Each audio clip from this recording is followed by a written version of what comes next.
Eile siis tuli välja ChatGPT 5, mida oli tükk aega oodatud ja ma olen nüüd seda saanud terve päev otsa katsetada ja teinud igasuguseid vigureid sellega ja pean ütlema, et see on väga suur hüpe ülespoole, et antud mudel töötab väga hästi ja annab väga häid ja läbimõeldud vastuseid, et tunduvalt paremad tulemused kui eelmiste mudelitega. Aga point on selles, et miks ma räägin, et meil oli siin vahepeal teemaks, et kuidas kasutada siis AI-d selleks, et ta aitaks teha sinul analüüse, kui sa tahad osta aktsiaid, investeerida, on see siis pikaajalised investeeringud, lühiajalised investeeringuid, oled sa päevakaupleja ja kuidas siis AI saab toetada sind oma kapitali suurendamisel või investeeringute kasvatamisel.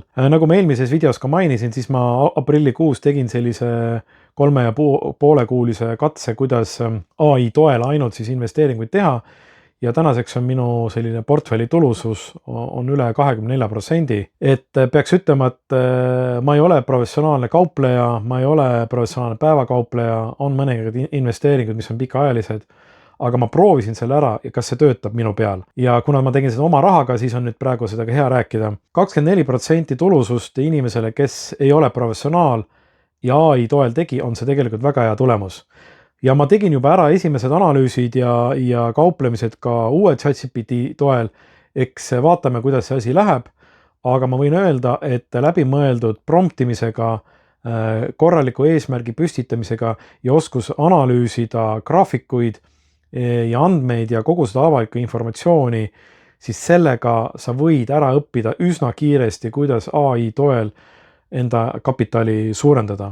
Ja ma võin öelda seda, et ma ei ole loomulikult esimene, kes seda niimoodi kasutanud on, aga kuna ma olen selle etapi läbi käinud, siis meil tekkis sõpradega ka siin mõte, et äkki paneks sellise pundi kokku, kellel on päriselt reaalselt huvi olemas, kuidas AI-d kasutada siis oma investeeringute haldamisel, suurendamisel, päevakauplemisel, ja ta aitaks sul teha õigeid otsuseid, loomulikult otsused pead sa ise tegema, siis me paneme kokku sellise pundi, kes on huvitatud päriselt sellest asjast.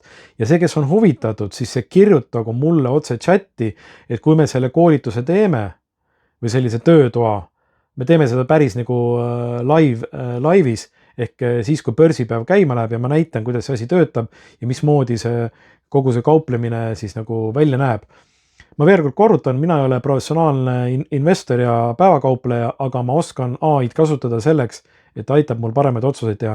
Nii et kui sinul on huvi, siis anna endast märku, kirjuta mulle Messengeri ja ma panen sind nõndanimetatud listi, et kui me selle koolituse või töötoa teeme, siis sa saad kõige esimeseni informatsiooni. Loomulikult see töötuba ei ole tasuta, sellepärast et ma olen sinna aega pannud, oma oskusi korjanud, ma näitan kõik mustvalgelt ette, kuidas mina seda kõike teinud on. Ülejäänud, mida sina selle informatsiooniga peale hakkad ja kuidas sa kauplema hakkad, on sinu otsustada. Aga sul on olemas vähemalt oskusteave, kuidas, mida jälgida ja kuidas jälgida. Eeldus loomulikult on see, et sa omad ChatGPT-st tasulist versiooni, sellepärast sealt tulevad kõige paremad vastused. Ja on hea, kui sa oled ennem investeerimisega kokku puutunud, et kui sa päris algaja oled, siis see töötuba ei pruugi sinu jaoks sobida. Sest seal on ka sellist terminoloogiat kasutuses, mida sa võib-olla ei tea ja see võib sinule segadust tekitada. Ma räägin just investeerimise ja aktsiatega kauplemise osas. Igal juhul ees on väga põnevad ajad ja see näitab ka seda, et kätte on jõudnud aeg, kus see teadmine, mis oli enne börsimaaklerite ja tippinvestorite käes või kauplejate käes, on nüüd sinul ka kättesaadaval. See ei ole enam unikaalne teadmine, vaid nüüd tuleb osata õigesti AI-ga suhelda ja sa saad enda kapitali kasvatada. Aga sellest me räägime siis, kui tuleb meil töötuba, nii et saada oma registreerimise soovi link mulle või enda registreerimise soov mulle Messengeri ja ma panen sind kirja ja ma teavitan sind, kui me selle töötoa teeme. Kohtumiseni ja mina lähen nüüd hüppan kauplemiskeskkonda ja vaatan, kuidas ChatGPT soovitatud aktsiatel läheb.